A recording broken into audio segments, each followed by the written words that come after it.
Are we live? Maybe, maybe. I'm checking. I think we are. We're on here. Hooray! Hooray, technology. Hey, friends. If you're joining us Everybody. now, thank you so much for popping in to what is our first, basically live with Trans Northland conversation. So we're glad you're joining us. If you're able to pop in now on your lunch break while you're grabbing that extra cup of coffee to make it through the afternoon.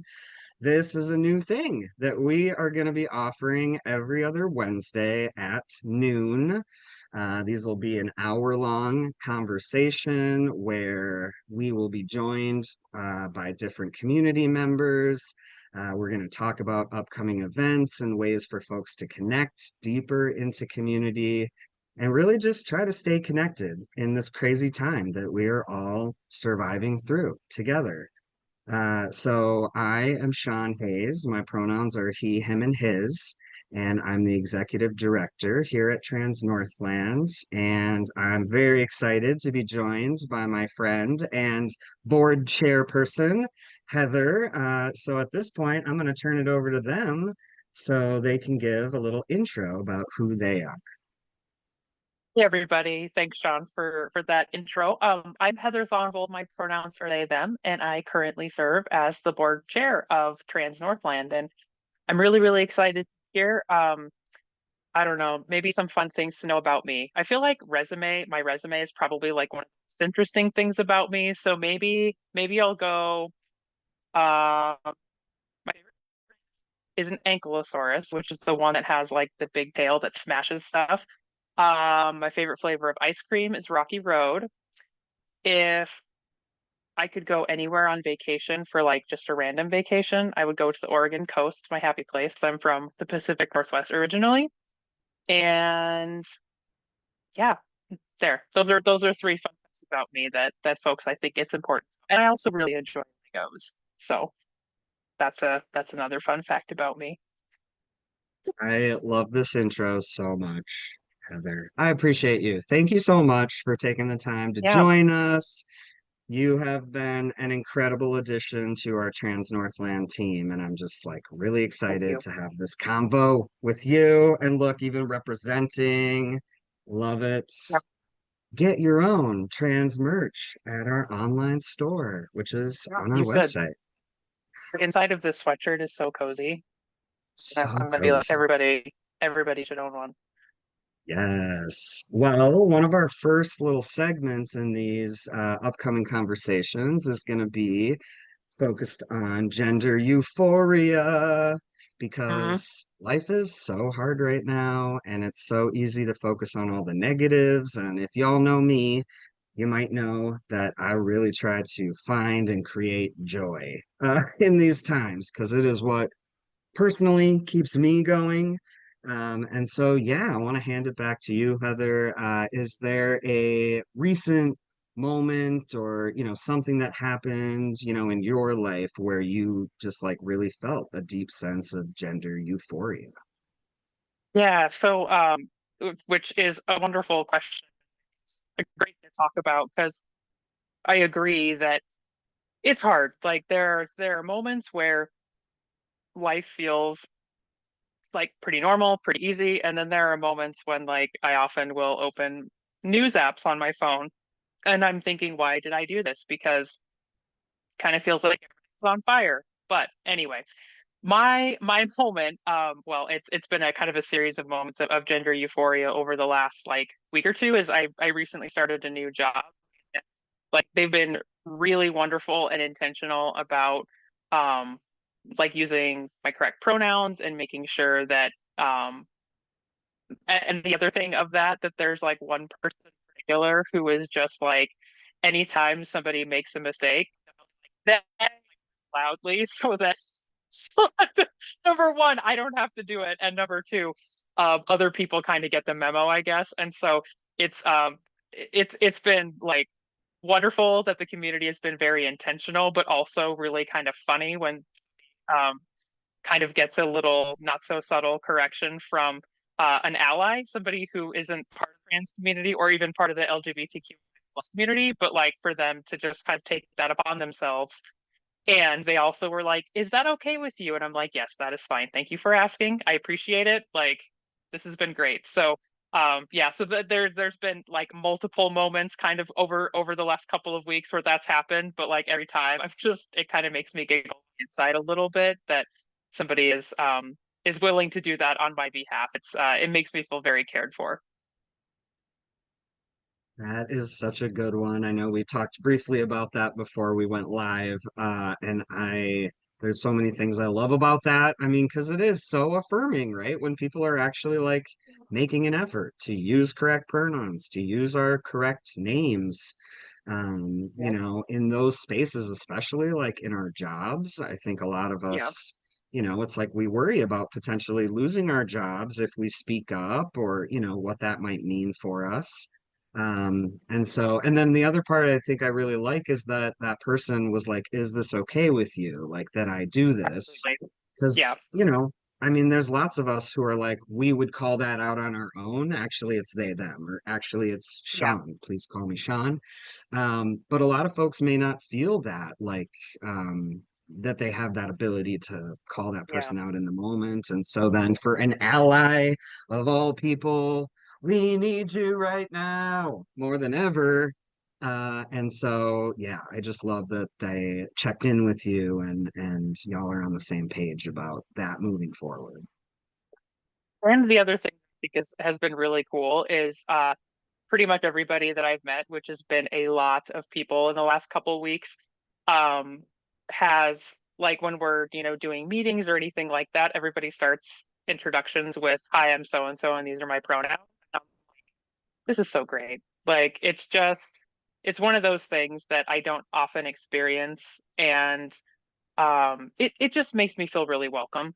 And I know that I'm not the only person that that applies to, but it's just it's great. And there's a lot of folks um who have members of their family who are younger, and they're kind of figuring out who they are. And they're just like having somebody like you who's visible in our community has been a tremendous gift for our young people, because they can see a grown up who is able to that conversation and all of that. So that's been really affirming as well. So I've had lots of little moments of gender euphoria in the last couple of weeks. So it's been really cool.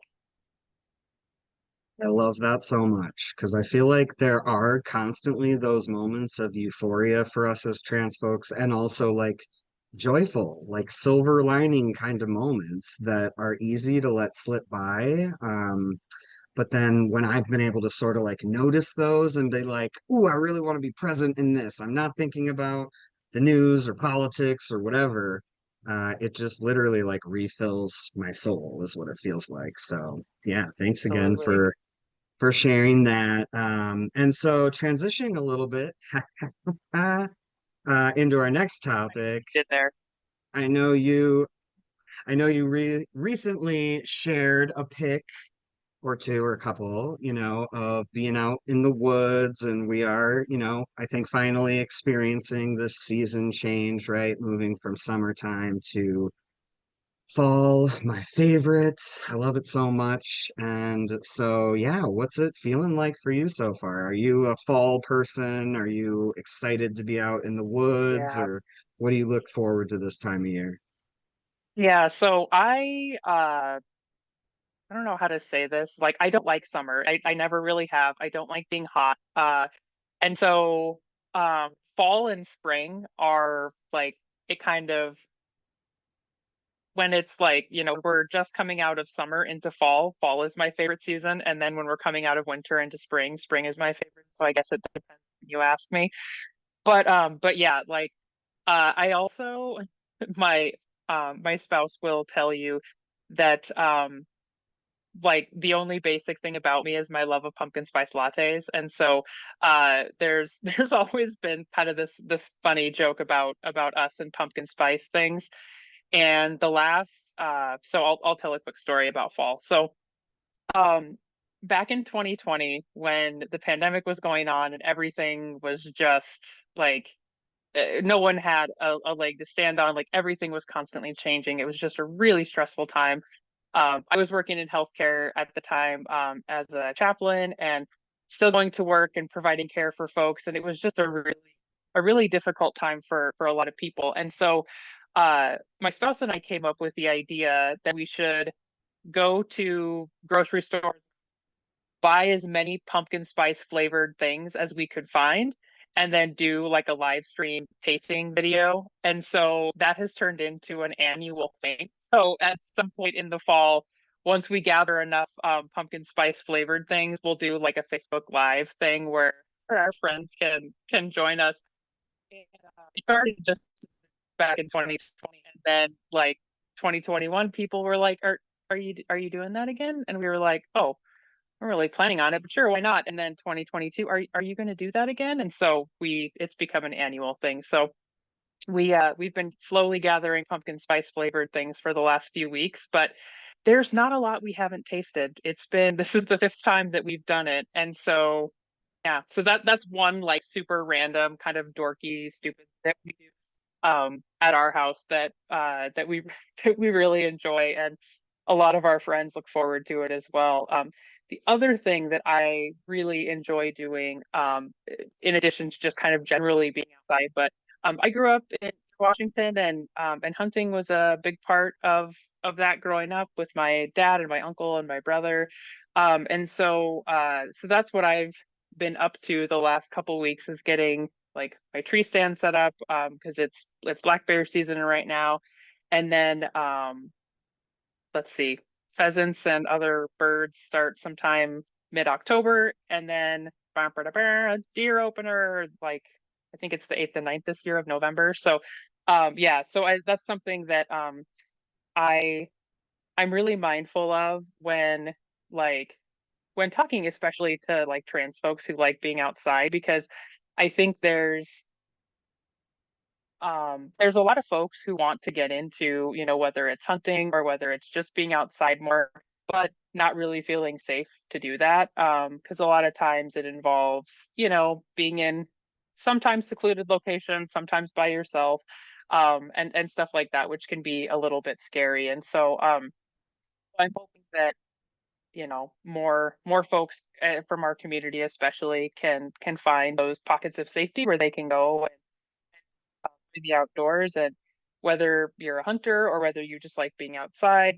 if you like going fishing, whatever that looks like for you, I hope that especially folks in our community can find some ways to be able to do that safely, because we always want to make sure that we're being safe, regardless of what the activity is. But yeah, so those are a couple of things that I enjoy doing, especially in the fall.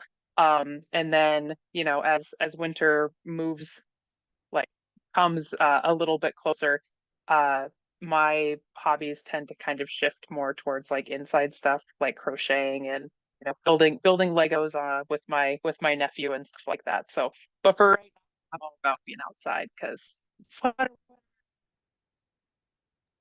Yeah. Thank you for sharing, Heather. Yeah, I love what you were saying there at the end too about like just encouraging folks to try to get outside, and yet, that can be scary. If you don't have a buddy or you're not really sure where to go. I mean, I was just thinking the other day, I've lived in Duluth, this area, for probably 20 plus years. And there are still some parks that I have yet to go to, actually, a lot. I feel slightly embarrassed. I'm kind of a bad Duluthian. But it reminded me just this past Saturday that we, got to team up with a community member. Shout out to Rose and Shan and Goose, their dog, who led us on like a queer botany outing. And not only was it like sort of the first kind of thing like that we've planned as an organization, but like I know nothing about plants or growing them or what they are. I like to see pretty flowers, and I will, walk with my kiddo and point out, oh, look at that cute little purple flower, and no clue what it is, but It was such a cool experience because I was so like, I was the noob, and then there were like 11 other queer and trans, like botany interested, sciency people who literally we would just like walk through the woods and like talked about flowers. And literally at the end of that, I was just like, nature is so queer in all the ways.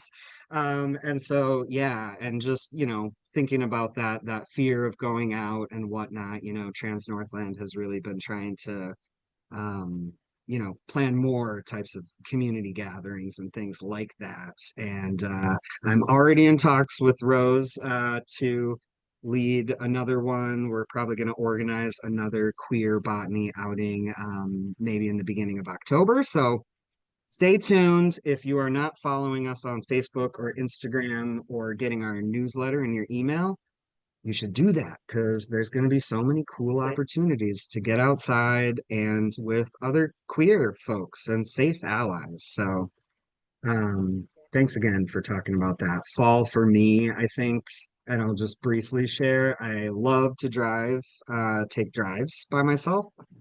It's sort of a self-care thing, and I love to drive up the scenic North Shore route there. And I'll get out at certain points and spend time by the lake. But I'm so excited because I'm starting to see leaves changing, and which also in the back of my brain is like, winter is coming. No, but also it's so pretty. And I was Yeah. recently telling my daughter that the red and orange colors are my personal favorites. So we are always now looking for the leaves. Oh, there's some, or driving to school. And yeah, I love fall. It's my favorite.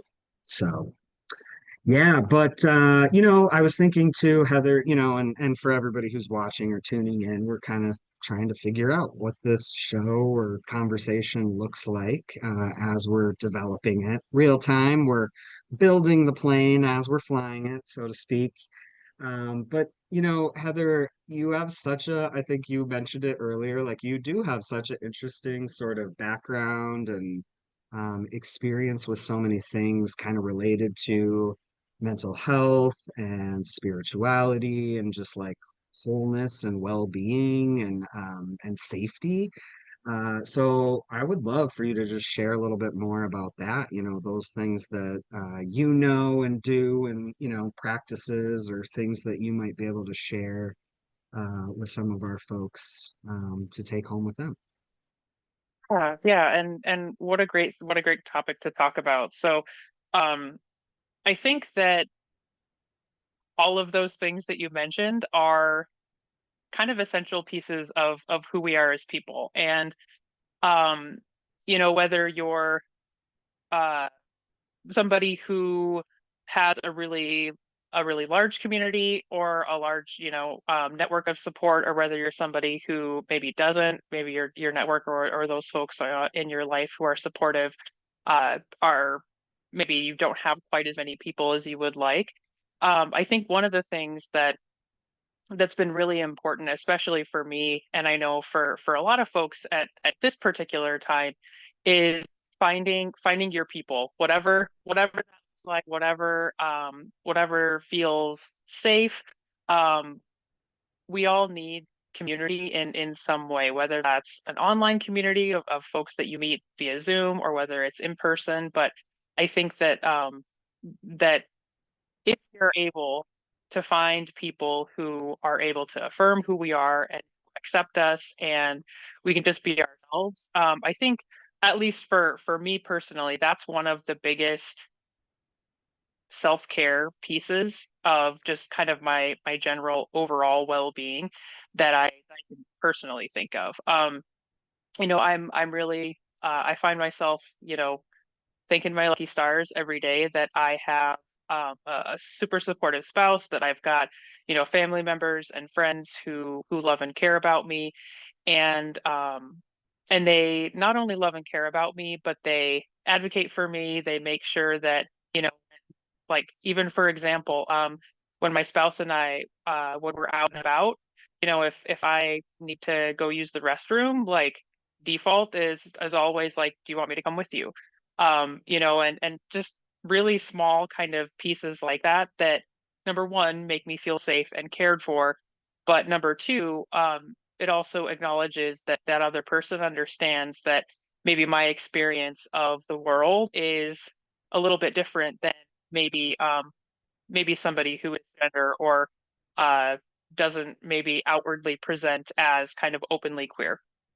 And so that like those things I think really really important to find your people and find your community. And shameless plug, if you don't know how to do that, hook up with Trans Northland, because we've got, like Sean was talking about earlier, there's a lot of events and a lot of ways that the organization provides that community for folks who maybe you're new to town, maybe you know, you're not out in certain aspects of your life, or whatever that looks like.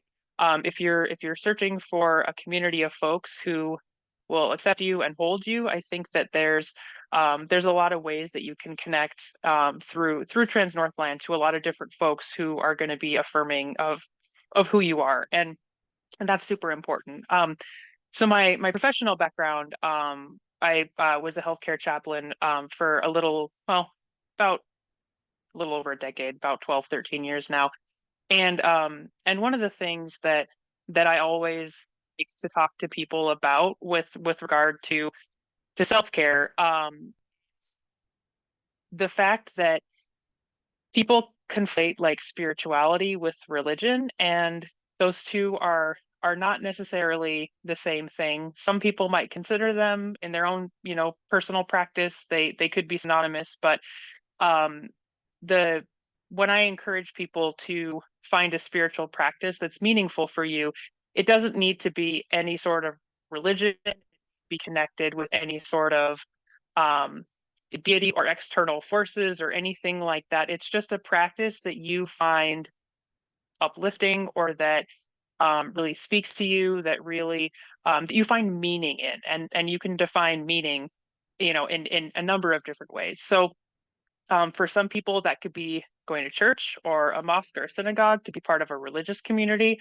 For other people, it could be something as simple as having a journaling practice. For others, it could be, taking 5 minutes to do some breathing or some meditation. And so, trying out those different practices and seeing what works for you, I think is really important. I'm somebody who, depending on the day, I may not necessarily feel like sitting down and journaling, but I might want to, for a walk, and do some breathing, walking, or things like that. So get creative. I always tell people, I'm like, there's no rule book for what that looks like for you. If it's meaningful to you, then go for it.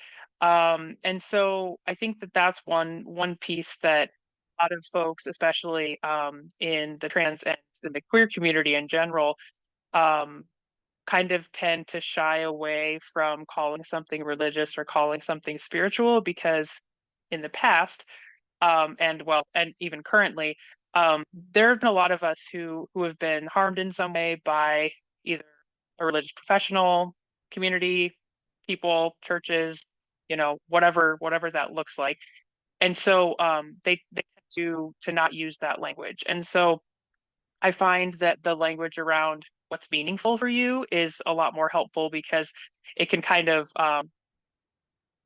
clear the way of some baggage, or maybe some things that we've experienced in the past that may cause us to fall. And so find something that's meaningful for you, and that brings you joy. Like when Sean was talking, wanting to have to have moments of euphoria, or moments of joy. Um, those things are they're so important, because when we're kind of devoid of joy, and we don't experience that like ever, that can really have a detrimental effect just in general on your personhood and how you feel, the way that you interact with others. And it's not manufactured thing like I'm going to be happy all the time, every day. No, that's not. We all experience the ups and downs, but I do think that that the way somebody can, for example, like uh, start a gratitude journal and write down like three things every day that you're grateful for, in the midst of maybe some not so other good things that are going on. It's been very rare in my life, at least, where every single thing in my life has been going magnificently or perfectly or exactly as I thought it, or better than I thought it would, or whatever. Like, it's been rare that every single aspect of all been like and so it's really important to focus on those things that are going well, and that we can say, okay, like this, maybe work was terrible today, or work has been terrible for the last week, but I'm really finding a lot of my dog at night when I get home from work or things like that. And so it's not it's not positivity that I think some people are kind of prone to, but it really is about what's personally meaningful for me, what brings me joy, what helps me feel the most whole, what helps me feel grounded, what makes me feel safe and loved, and all of those different things. So as far as you know and things like that, I think that there's kind of a, I don't know, let's say a stigma, but there's an element of self-care that we're able to do ourselves. There's also something that I was reminding folks, especially during the pandemic when I was working, is that you can't self-care way out of toxic systems. So, like, if your workplace is really, really unhealthy, and or maybe friendships, or family, or whatever it looks like, self-care that we have to say not life-giving or meaningful. This is not bringing me joy, um, or whatever that. And be willing to either find around if you can't maybe leave that situation, or find a work environment, whatever that looks like. But I think that there's an element of we can self-care for ourselves what we can, but then there's also some other symptoms and things that could, it's being aware, and wanting to kind of mitigate those. So, like, for example, instead of sitting down on the couch and eating ice cream, or curling up in the fetal position after I read the news, things like that that I might want to do, might walk my garden, or just be outside or something. Make myself a cup of coffee or whatever that looks like. But I think that there's an element of that toxic positivity mindset that says, "Oh, you can self-care your way out of anything," and it's like, I don't think that's true. I think that there are some ways that we can use good self-care, and then also on top of that, it's hard to do that when the system that you're part of doesn't really allow you to have the space to thrive and to do that. And so yeah, so those are some thoughts I think about spirituality, about self-care, about some other things. Yeah. Dang. Yeah, I feel like you shared so many amazing points in all of that that I'm like, I could go so many different ways with this. Um, and I guess what's on my mind when it comes to like, yeah, how do I take care of myself in these moments where literally if I think too much about the current state of our country and of the world, it's like so overwhelming and like has this sort of like freezing thing that happens in my body, where I can feel that physically, in me. And so some of the practices that I have been sort of learning and practicing have literally just been like sort of the basic kind of things to like stay alive as a human. Like drinking water. You may see me doing this. I hate it. I don't like drinking water at all, but they say it's good for me, and I do actually like feel a difference when I am staying hydrated versus when I'm not, and like other things, like I'm a person who I will just like sit down and start a task, and then it's like 3 hours later, and I'm like, oh man, it's like 2:30 and I haven't eaten anything. Oftentimes it's like, well, I could push through. I'll just wait, until dinner. And it's like, no, I've been trying to sort of practice stopping and going to grab a snack or a protein shake or, something, right? Something easy for my ADHD self to easily grab that takes 2 seconds. But, things like that where it's like, I'm not in a healthy sort of routine with eating regular meals and those types of things I would think in my brain are basic, right?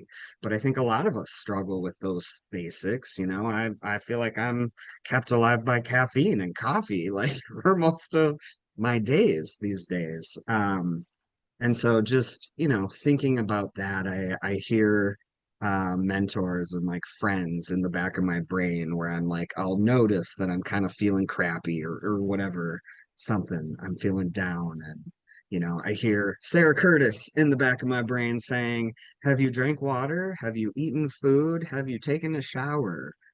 Uh, and usually the answer is probably not any of those things, and I'll do one of those things, right? Yeah. So I just think, there's so much that can be said about like how much better we can feel when we are actually like taking care of our physical bodies and I think like, being aware of our nervous systems is a part of that as well. Like I practice Tai Chi, I practice different types of breathing techniques, right? Especially in those moments where I'm overwhelmed, where I can feel myself frozen or wanting to flee, or like literally just drive away for my life and start fresh. And it's like when I can think to do those practices, it literally has like that physical impact on my body, and then my brain is able to like come out of that, sort of crazy feeling, reactive survival brain that we all go to, and I feel like are kind of stuck in 24/7 these days.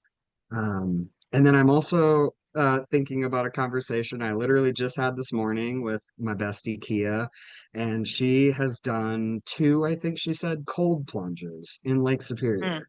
And I was like, are you becoming one of those people? And, giving her a hard time. But, she was explaining to me how energized she felt. And that is exactly what I've heard from other folks who do cold plunges. And, I have family members who do it every day, and they've been talking to me about the health benefits. And, so it's like what you said, like find something, right, that helps in any way.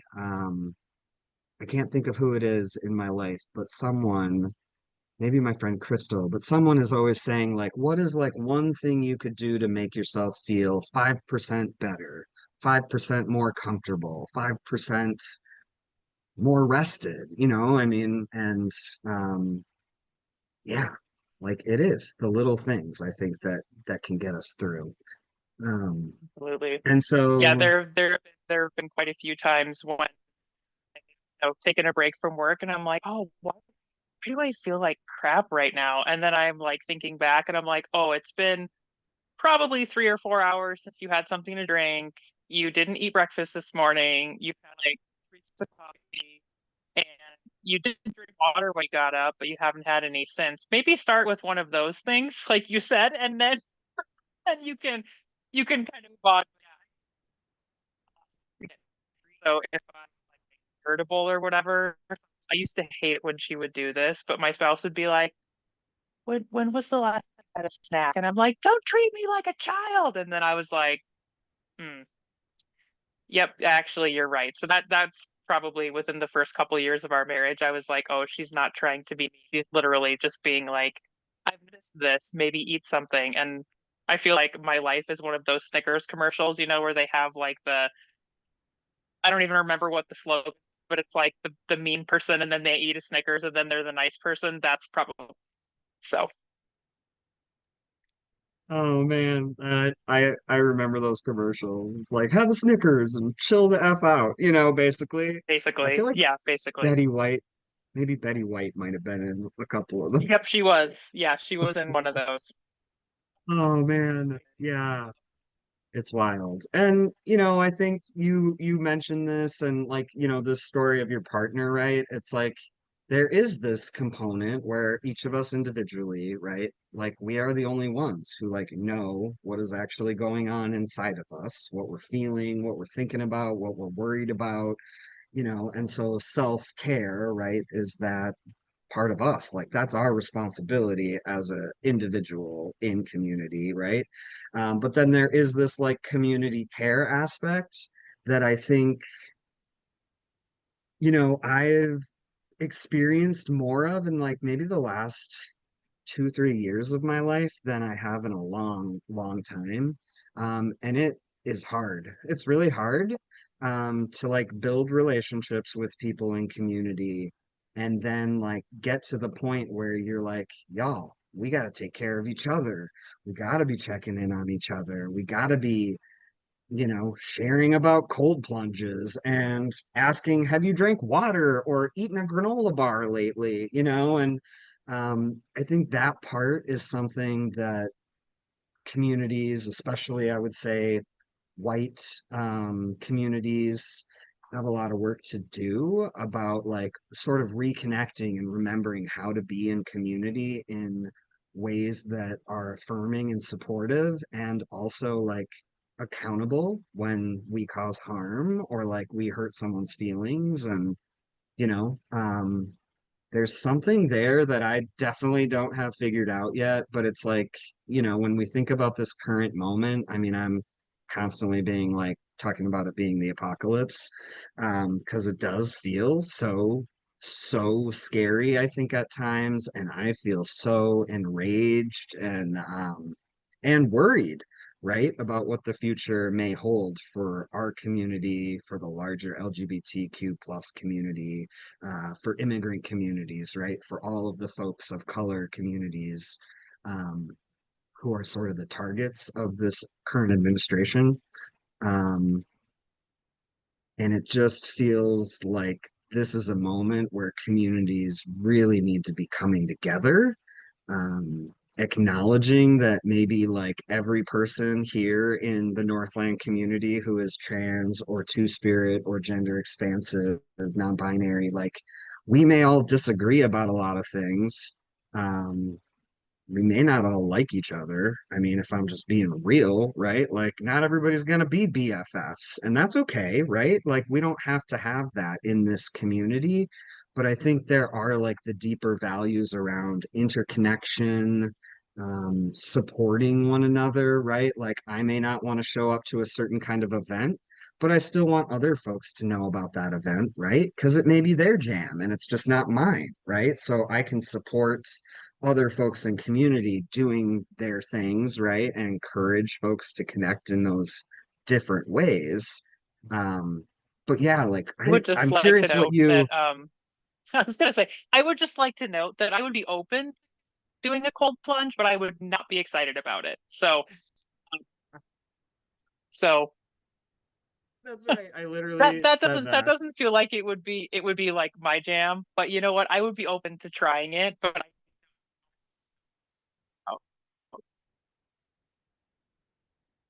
yeah, Totally. Right? I know. I as said the same. yeah, as Yep, I as said my the friend same thing. Kathleen, friend Kathleen reminds me every now and then. We're be willing to be willing, and that's her phrase that she used to say to me all the time. Just be willing to be willing, and that just means like I'm willing to just kind of see what happens in this moment and try and force things or not try and like change stuff or make it something different. But I'm just willing to be willing to be here to hang around to whatever. But so I would be willing to try that, but I would not be excited about it. So I'm trying not to Same. yuck someone else's yum. So yeah. I love that. I love that phrase. Don't yuck someone else's yum. I love that. And I use that myself.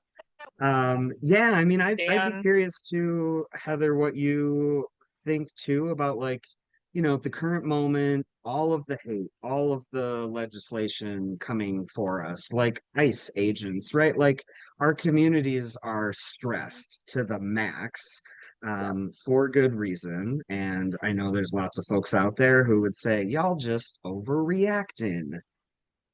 And those are the people who will just always say that, right? But they're not actually being impacted by any of this stuff, or they may not know someone, right? They don't have a family member who's queer, or they don't have immigrant parents, or, whatever it is. But, like, I just always think our communities are so powerful when we come together because there's so many of us, right? Like it's overwhelming to me when I like sit back and think about even just like here in Duluth, Superior area, like all of the queer trans folks who are doing good, important work, right? And not anything related to Trans Northland, right? Like everyone is doing these really cool things. They're creating opportunities for connection.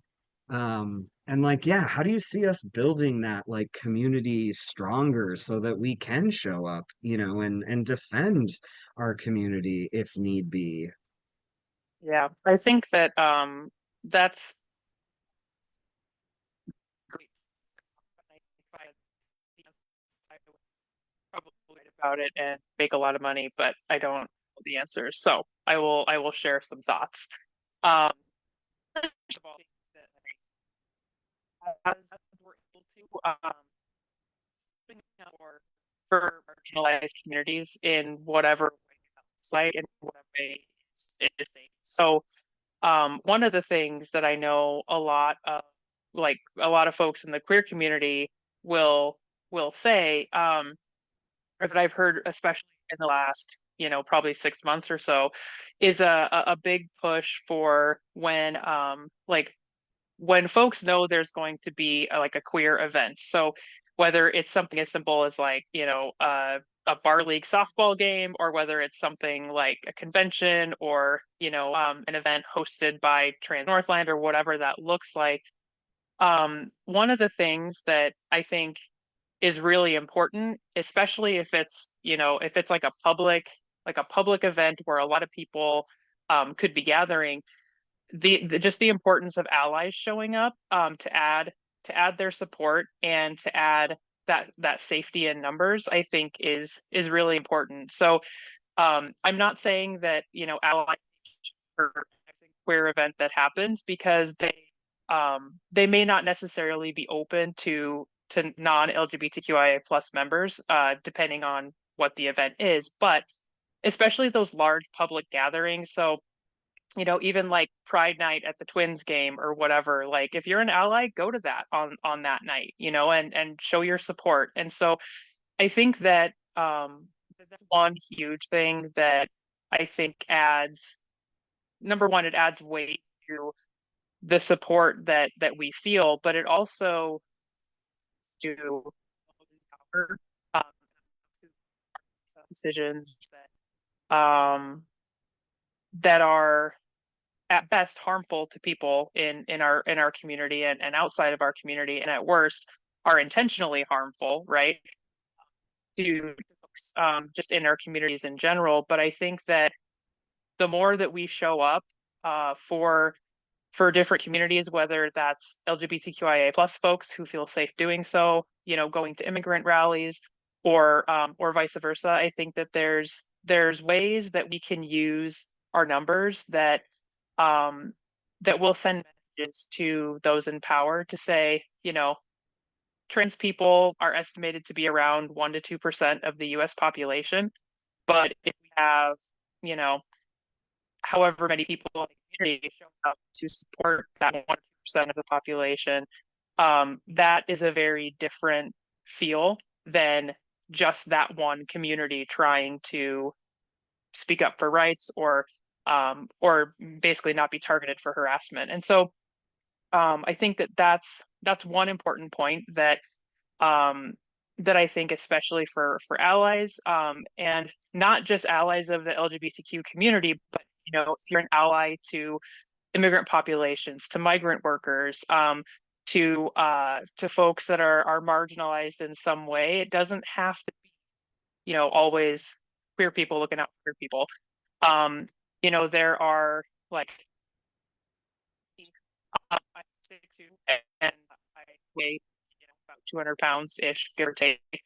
So like I'm a fairly large bodied person, and so I don't feel physically unsafe very often. Like occasionally somebody will be a turd in a bathroom or something like that. And there's really not a lot I can do about that. But for the most part, like I feel relatively secure just kind of in my body as a person who gets to move in the world in that way.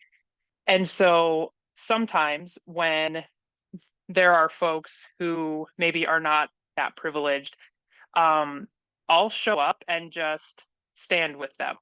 And just by virtue of the fact that you've got a 6 foot tall, person standing there, I may not be doing or saying anything, but just being present, watching, noticing, that can change the dynamic of, whether or not somebody may come up to that person and say something rude, or, something may happen. And so I think that there are ways that we can ally with different communities, that are really helpful, and we also have to make sure that we're not doing that in a way that feels unsafe. So if going to an event doesn't feel safe for you, then don't go. That's okay.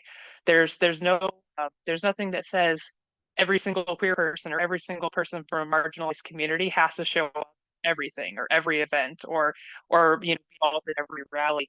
I think that actually for and I talked about this a lot back in some previous DEI work that I did, but the work um,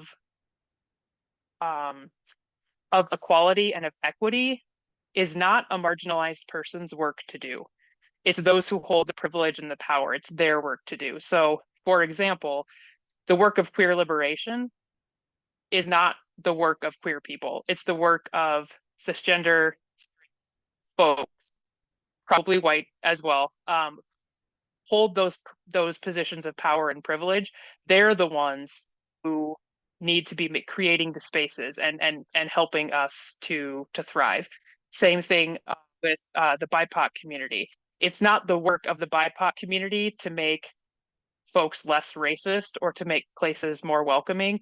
That's our work to do as white people. That's our work that we have to be working on. And so I think that there's moments where we really want to be at every single rally, and we want to go to everything, and we want to be able to show up for folks. If that's safe for you to do it. If it's not, it's okay. And I think giving yourself permission to not insert yourself into unnecessarily, maybe potentially dangerous situations is, give yourself permission not to do that. But at the same time, I think that like a great example would be I've heard some stories of folks of white folks in California who are not of Latino descent putting large like uh, flag stickers in their cars from like Mexico or Puerto Rico or the Dominican Republic, some of those places that are being targeted by ICE.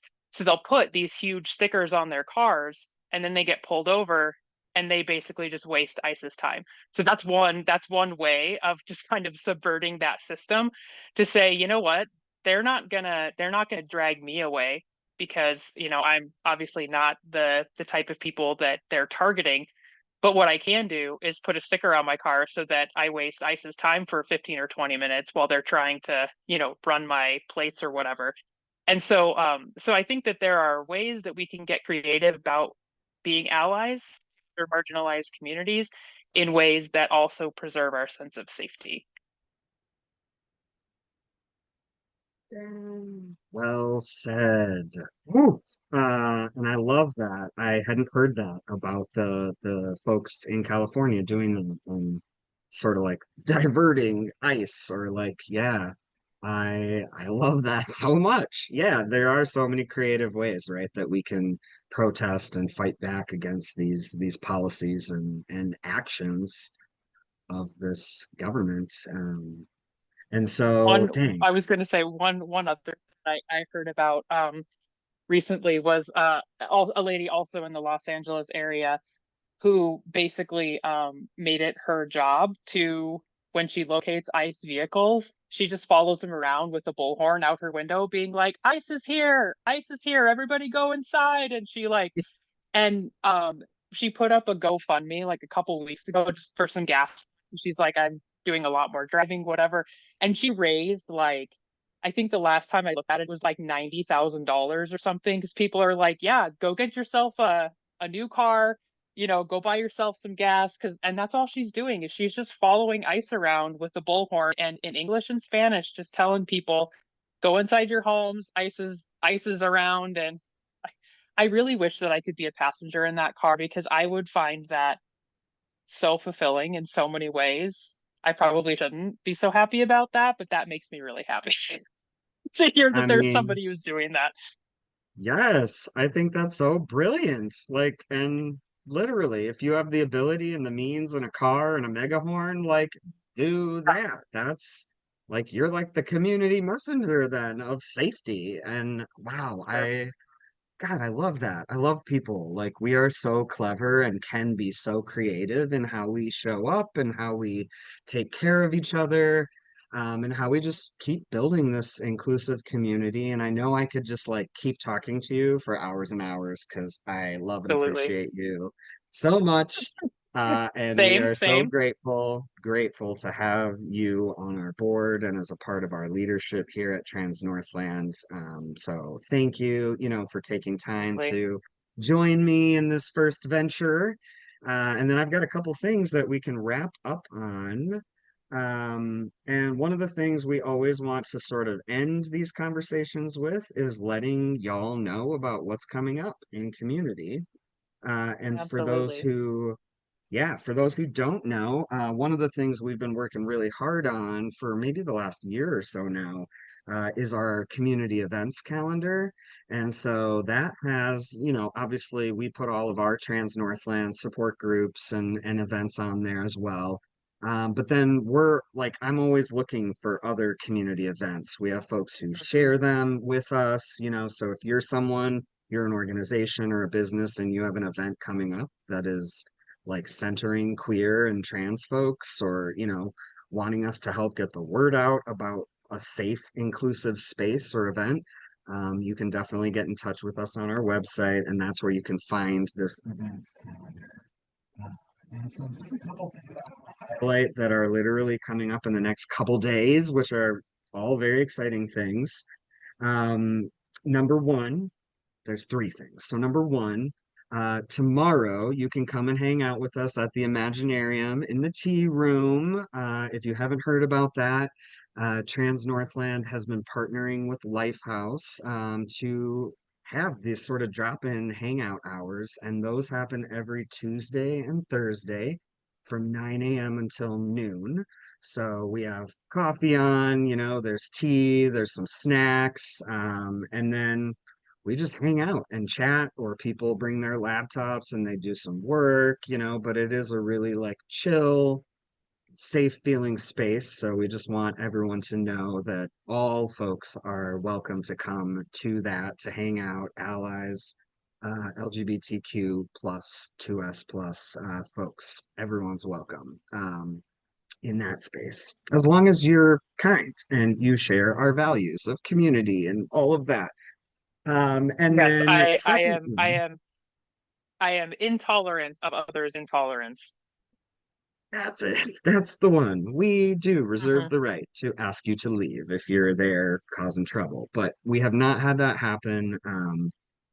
And so, yeah, secondly, another big first time event, that we are involved in, is the High Cup. And if you have not heard of this yet, I want to give a shout out to Screaming O Sailing, as well as the Duluth Yacht Club, because they have partnered with us as well as the YWCA to put on this like sailboat tournament.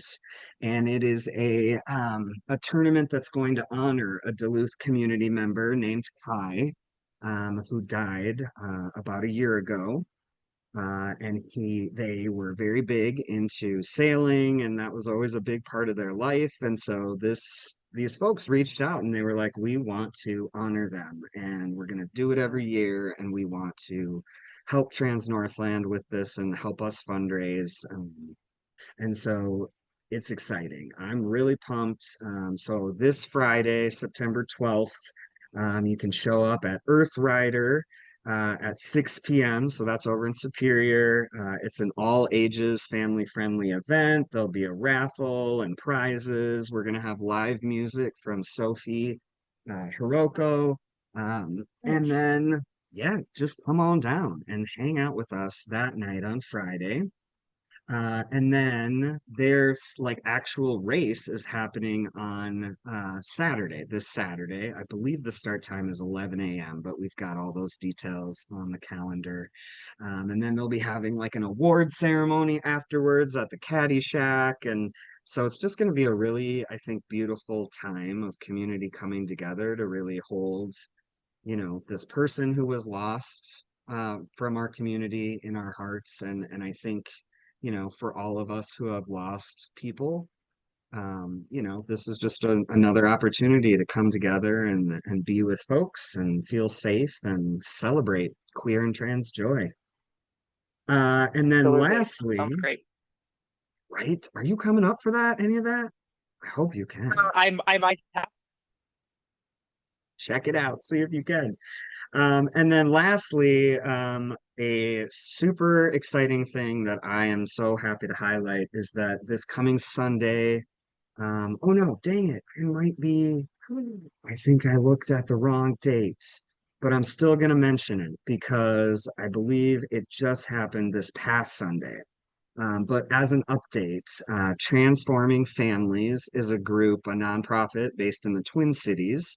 And we have been in talks with them for, gosh, maybe about a year and a year and a half or so, about bringing a chapter and opening a chapter of Transforming Families here in Duluth.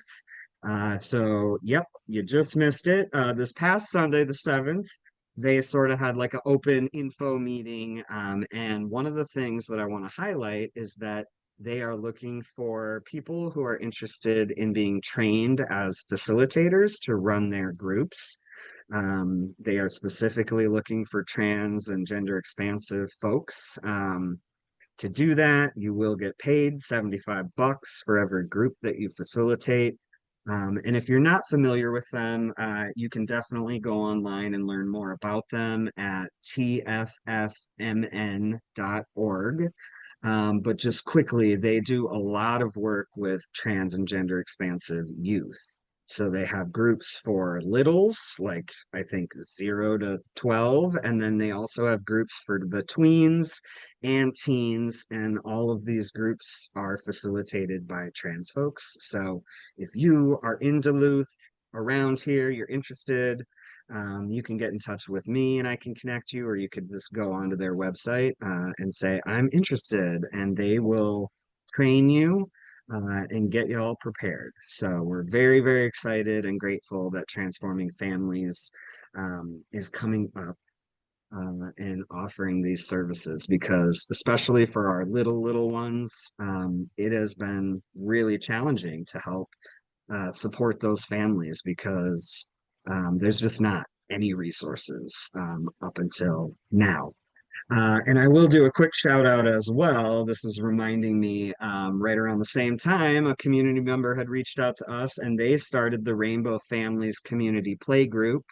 And they do have an upcoming meeting play group happening on the 21st from 9 a.m. to 11 a.m. And you can get more info about that too. And that's just for families whether you're queer trans parents or you have queer transgender expansive kids, or if you're an ally, show up with your family and play on a playground and chat with other parents and have friends, new friends be made. So yes, that is it for upcoming events and details about that. And then lastly, before I sign off, I mentioned at the beginning of this, we are always going to be trying to have different guest stars come on, like amazing Heather. And so I'm just going to tease our upcoming guest for 2 weeks from today. And that will be Nomi Ostrander, amazing, amazing human professor, works up at UMD, is a therapist, does work with trans and queer and all sorts of people. And I'm so psyched to have them join us. Nomi was on our board for quite a while. And so that's sort of how I got to know them. And I am just so grateful to call them my friend and to know about all of the really cool work that they are doing here in this community and beyond. So we'll learn more about Nomi 2 weeks from today. So mark your calendars. You don't want to miss it. And yeah, thanks again to Heather for joining and all of you who've been able to tune in. We're really glad about that. You can follow us here on Facebook for these live Facebook videos. We will also be uploading them to our YouTube channel. So if you're busy at noon on Wednesdays, you can always watch the YouTube video later. So thanks Hooray. again, Heather. Anything you want to last words or anything as we sign off? No, I think you did a great job. Well, actually, maybe I will say one thing. Just be kind to yourself, be kind to others, and take care of each other. That's really that's what we're here for. So reach out if you need anything. Oh, the other thing, can we mention the mutual aid that we have available for folks? That's Yes, I one think thing so. that I think is really been wonderful. We've gotten some donations at Trans Northland for our mutual aid fund. So if you're trans or gender expansive and there's something um, that you need, we give up to $200. So if there's, whether that's for rent or for food or, whatever that looks like, we can certainly help out as we're able. So anything, there's more information about that on our website as well. Yep, and actually, just to clarify, I don't even think we have the info up there yet Mm, because this is so new that we've been able to. One of our amazing board members, Laura, worked really hard on helping us sort of create a program for this, and so we can run it in effective ways, following all the whatever rules and guidelines. But yeah, basically, we want to be able to put money into our community's pockets when you need it most. And so, yes, if you are curious about that, or maybe in a position where you might like to request that, you can get in touch with us at info at transnorthland.org. So, and then, yeah, just thank you to the wonderful folks who are supporting that and giving and donating. And please keep doing that absolutely. because we are getting lots of requests and yeah, there's lots of needs out there. So thanks, Heather, for bringing that up because it is like brand spanking new, and we It are is. It so is. excited to be able to like distribute needed resources to our folks and community. We're like queer Robin Hood, but we're not robbing people. We're taking gifts and then gifting. Yeah. Yes, yes. Yeah. I love that. I love it. So yeah, thanks again if you tuned in. We appreciate you. We love this community and we're gonna be back in 2 weeks. So reach out, as Heather said, if you need to connect or want to know about a future event. We're always available for that. And until next time, take good care of yourselves. Bye, everybody.